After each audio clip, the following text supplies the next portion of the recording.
Hi, welcome to Beauty is Vain. My name is Aubrielle. I am a born-again, Bible-believing Christian, and on this channel I talk about all things womanhood and femininity, as well as sharing my love for art. I'm not going to be sharing my art in this video, however, because I thought I would just leave it more conversation style, since I'm going to be sharing a story with you guys. This is the story of my daughter's birth, almost exactly a year ago.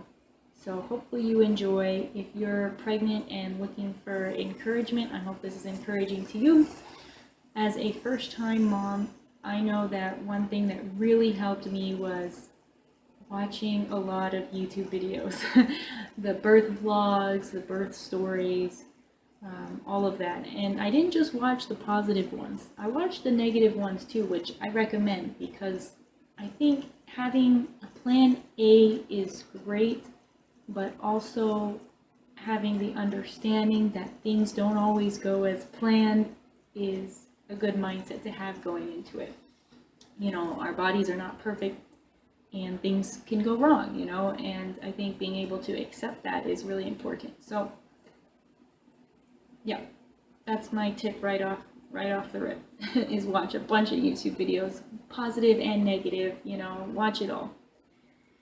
So where do I begin? I had an unmedicated home delivery, and I think one thing that's really important with that, not even necessarily with just unmedicated or home deliveries, but just in general, is finding a midwife or care provider that you really trust. And I know that's easier said than done because I'm really picky, and honestly I was just really blessed to find somebody that I really, really trusted because I knew that she was going to make good decisions. I didn't have to worry about all that. It took like the load off of me.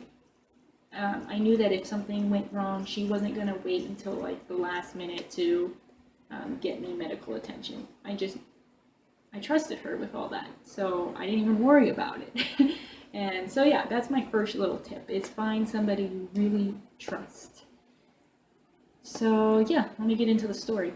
I was about 38 weeks pregnant, and like most people at 38 weeks, they're ready to be done. I was ready to be done. I did all the things to naturally induce my labor. I ate the pineapple and the dates and the spicy foods, I don't know if any of these things work, but I did all of them. I will say I think the thing that actually does work is deep squats, which I was doing those, as well as like the ball exercises. I was doing all that. Because the night before I went into labor, I was holding some deep squats for like 5 minutes. And obviously don't do this if you're not like, far enough along to be doing this. So, yeah, the night before, it was November 26th, I was doing these deep squats for several minutes.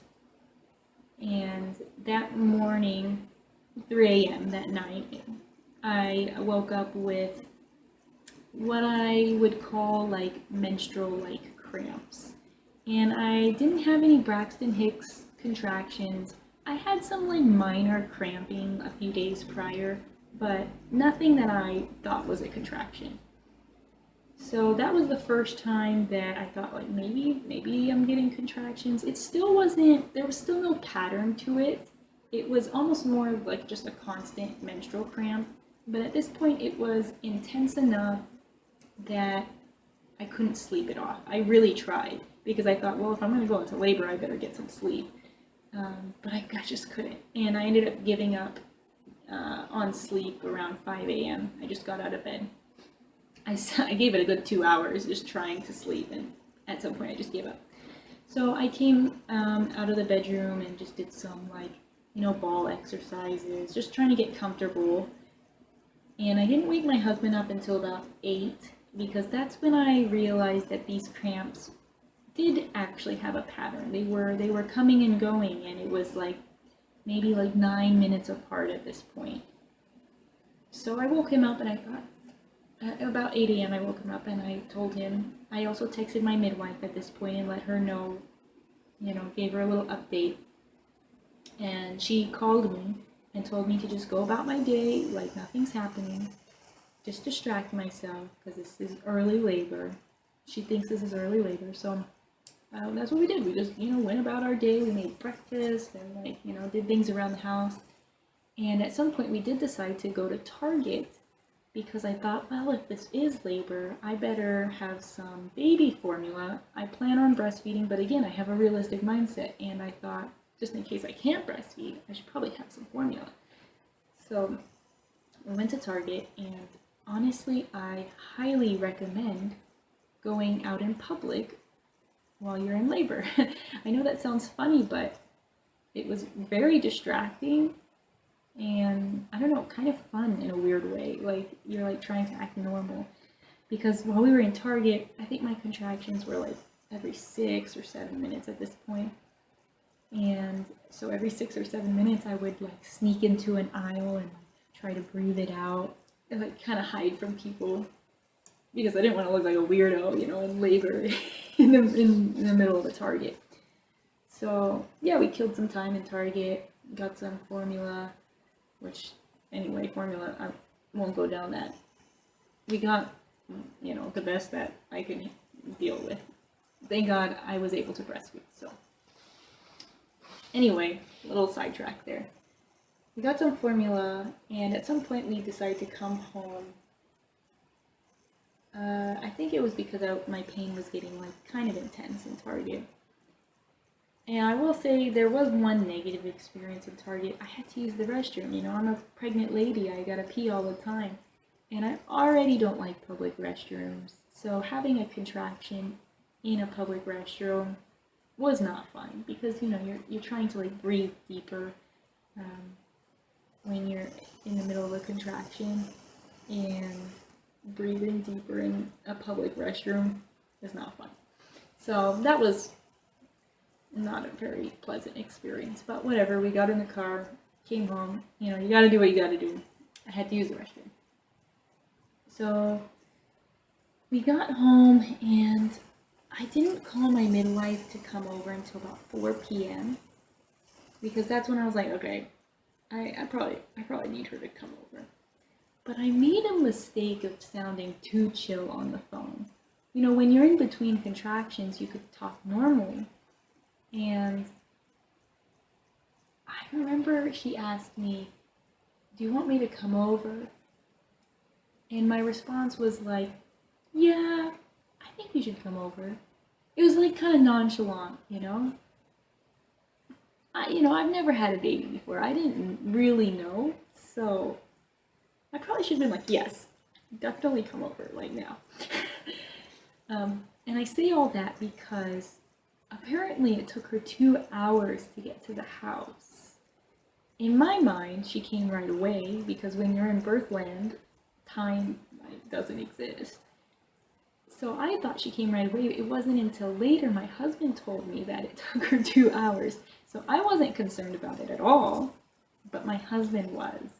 But he wasn't concerned enough to call her. I mean, he could have called her and told her to come over. He didn't think I was like, about to have the baby. He was concerned a little bit, but not too much to where like he needs to call her and get over right away. He was just like concerned like, why is it taking her that long?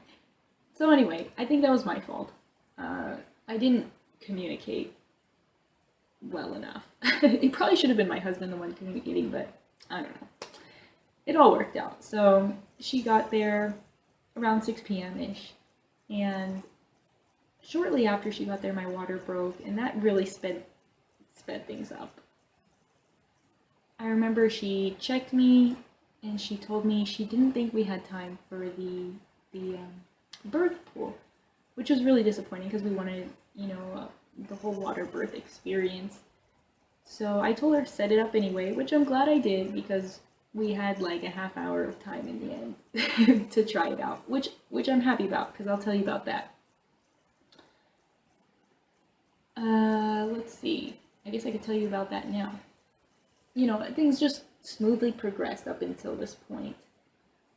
something I forgot to mention is I was nauseous this entire time. I was not able to eat or drink, which was a huge bummer because that's one of the benefits to home delivery, is that you can eat and drink whenever you want. And in the hospital, most hospitals, they don't let you eat food. You can only drink water, and it's for like safety reasons in case you throw up. So yeah, but I wasn't able to eat or drink anything because when I would try to eat or drink, I would throw up. So I threw up like at least 3 times, maybe 4 times throughout this entire labor experience. And I say all that because once I got into the pool, I actually got more nauseous from the warm water. My midwife told me that that would be a thing. She said, when you go in the water, you're going to be more nauseous. And I was more nauseous in the hot water. It went away though, you kind of like your body readjusts. And I will say, I didn't think there was a significant amount of pain relief being in the water. I know they call it like the midwife epidural. Don't get your hopes up if that's what you're hoping for, like this like huge pain relief in the water. I would say no. But what I will say was really beneficial about the water was being able to move, because when you're that pregnant, it's so hard to move on dry land. And my midwife would ask me to get into these positions. Like one time she asked me to get into a deep squat, which really helped drop the baby. I really could tell that like every time she asked me to get into a different position, it was like helpful in the progress of labor. And there's no way I could have done that on dry land. It absolutely would not have happened. So being in the water was really helpful for that reason. So the only time I thought I could not do it anymore was when she was crowning, right when she was about to come out. I thought, this is impossible, I can't do this anymore. Those were my exact thoughts, like, this can't happen, And my midwife told me, Abrielle, you're so close. And I remember thinking, she's lying to me to like make me feel better. I'm not close, I'm gonna be here all night, because there's no way this thing's coming out. But those were my thoughts. And sure enough, I was pretty close. And I was actually in shock right when her head popped out. Like, I actually just stopped labor. I stopped pushing. I just, like, gave up. But then my midwife encouraged me, she's like, you gotta get this baby out. You gotta keep going, next contraction, push. And so,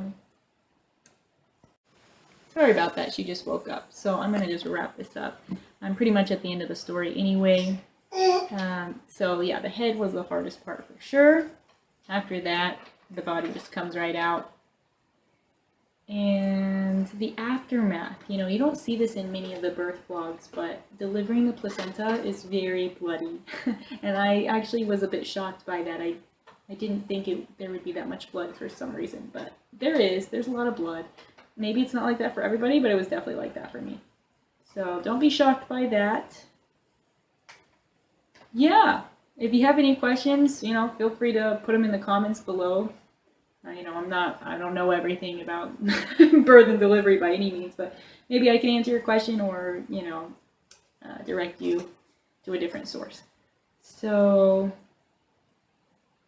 yeah, hopefully you enjoyed that. Until next time, bye-bye.